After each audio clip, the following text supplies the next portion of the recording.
Good morning all of you.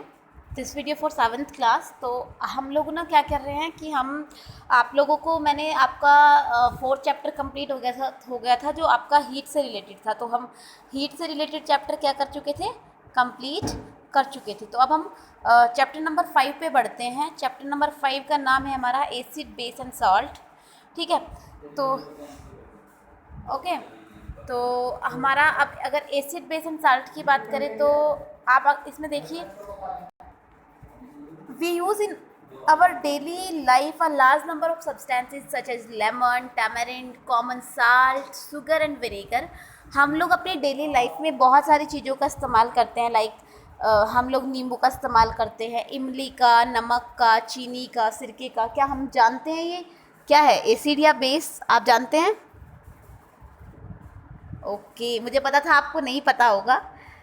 तो इसीलिए अब हम इस फैक्ट के बारे में अभी जानेंगे कि क्या चीज़ एसिड हो सकती है और क्या चीज़ हो सकती है। देखो, कुछ कॉमन बातें होती है किसी भी एसिड में और किसी बेस में, जो उसके बारे में हम लोग बात करेंगे। तो अच्छा, एक बात बताओ, क्या चीनी का और नमक का टेस्ट सेम है? क्या चीनी का और नमक का टेस्ट सेम है? तो आप कहेंगे कि नहीं, ऐसा तो नहीं है। इसका मतलब ये है कि कुछ तो अंतर है इनके अंदर। यानी आप चीनी और नमक का क्या, आप किसी भी दो एडिबल चीज़ों के बारे में अगर बात करेंगे तो उनका दोनों का टेस्ट सेम नहीं होता। ठीक है, ठीक है। तो मैंने आपको बताया था कि इनका टेस्ट सेम नहीं होता। तो आप ना एक काम करो, एक लिस्ट बनाओ। मैं आपको कुछ आप चीज़ें बता रही हूँ कि आपको लिस्ट कई कई की बनानी है। आपको लेमन जूस की, ऑरेंज जूस की, vinegar, curd, tamarind, sugar, common salt, amla, baking soda और ग्रेप्स और अनराइप मैंगो, इनकी आपने एक लिस्ट बनाई।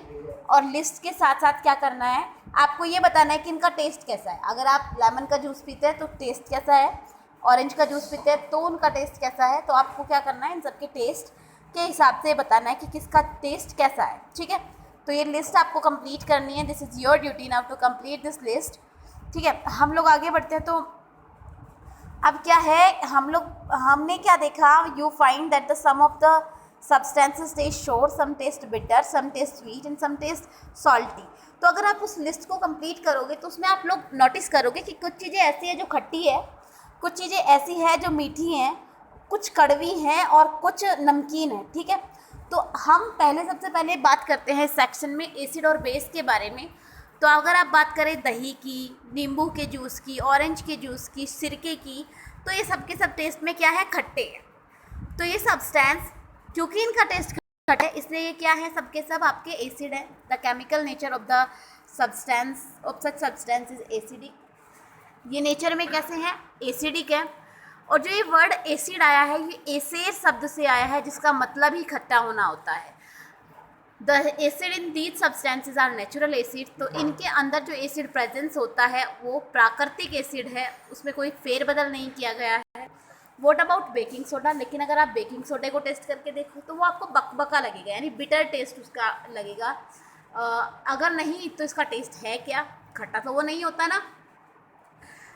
अगर उसका टेस्ट खट्टा नहीं है, दैट इज़ उसके अंदर एसिड नहीं है, वो बिटर होता है टेस्ट में। और मोस्टली, और आप अगर से अपनी उंगली के बीच में रब करके देखोगे तो कुछ चिकना सा महसूस होगा आपको। जैसे कभी आप किसी साबुन को अगर आपकी उंगली में के बीच में आता तो स्लिपरी होता है, वो इसीलिए होता है क्योंकि उसके अंदर क्या है, बेसिस मिले हुए हैं। The nature of such substance is said to be basic. तो ऐसे सब्सटेंसेस जो कड़वे हैं, बिटर है टेस्ट में, और साथ में स्लिपरी भी हैं, ऐसे सब्सटेंसेस क्या होते हैं, बेस होते हैं। If we can not taste every substance, अगर हम लोग सभी सब्सटेंस को, देखो आप सारे सब्सटेंस को टेस्ट नहीं कर सकते। बहुत सारे सब्सटेंस ऐसे होते हैं जो अगर आप खाओगे या टेस्ट करके देखोगे तो वो आपके लिए हार्मफुल होगा।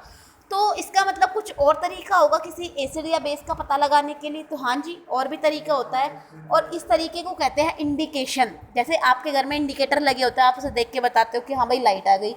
उसी तरीके से कुछ ऐसे इंडिकेटर्स हैं जिनका इस्तेमाल करके हम लोग ये बता सकते हैं कि कौन सी चीज़ एसिड है, कौन सी चीज़ बेस है या नहीं। इन दोनों में से कुछ भी नहीं है, ज़रूरी तो नहीं है ना कि वो एसिड बेस दोनों कुछ हो ही। ठीक है, तो इनको बोलते हैं हम इंडिकेटर्स। अब इंडिकेटर्स का यूज़ आप लोग कैसे करने वाले हैं, कैसे आप इंडिकेटर के बारे में जानोगे, क्या क्या होते हैं। देखो, इंडिकेटर भी दो तरीके से होते हैं, नेचुरल और आर्टिफिशियल।